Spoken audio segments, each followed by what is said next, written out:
Vous savez déjà que la Maker 3 est plus rapide lors de la coupe du Smart Materials seulement. Par contre, qu'en est-il de la gravure? Eh bien, c'est ce que j'ai testé. Bien qu'Agricote mentionne qu'il n'y a pas vraiment de différence de vitesse entre la Maker et la Maker 3 quand on coupe autre que du Smart Materials, j'ai quand même voulu faire le test moi-même avec la pointe de gravure. Alors restez vraiment jusqu'à la fin parce que si moi j'ai été surprise, vous allez être surpris vous aussi. Par contre, avant de faire le test, je vais vous montrer quelques petites différences autres que la vitesse que j'ai notées. Premièrement, remarquez le temps que la Maker 3 prend à charger le tapis. Je savais que pour la coupe sans tapis, la Maker 3 prenait le temps de dérouler tout le Smart Material pour confirmer qu'il y en avait assez pour la découpe. Mais ici, il s'agit d'une gravure réalisable seulement avec un tapis. Alors pourquoi faire entrer le tapis au complet? Mystère. Surtout que nous avons déjà spécifié la grandeur du tapis dans Design Space. Alors si on compare avec la Maker originale, voici la différence. Quand même non négligeable. Une autre différence à noter, c'est le bruit. Pour ça, la Maker 3 est vraiment moins bruyante. Un pour l'entrée du tapis.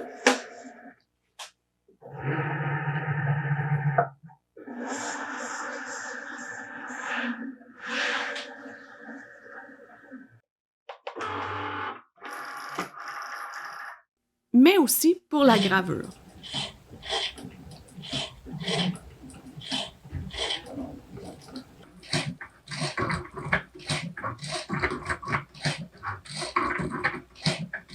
Pour les tests, je les ai fait vraiment un après l'autre, parce que j'ai juste une pointe de gravure.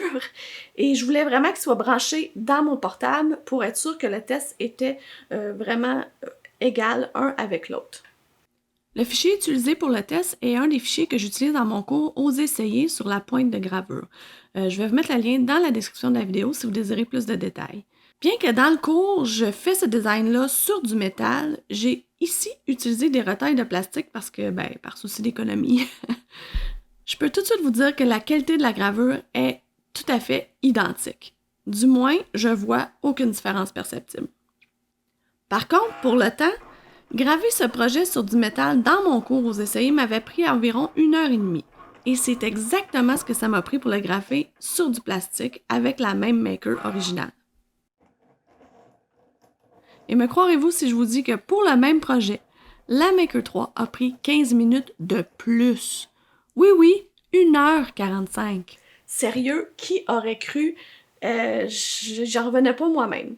Pour plus de regard, j'ai vraiment fait les tests 2 fois. Donc 2 fois pour la Maker, 2 fois pour la Maker 3.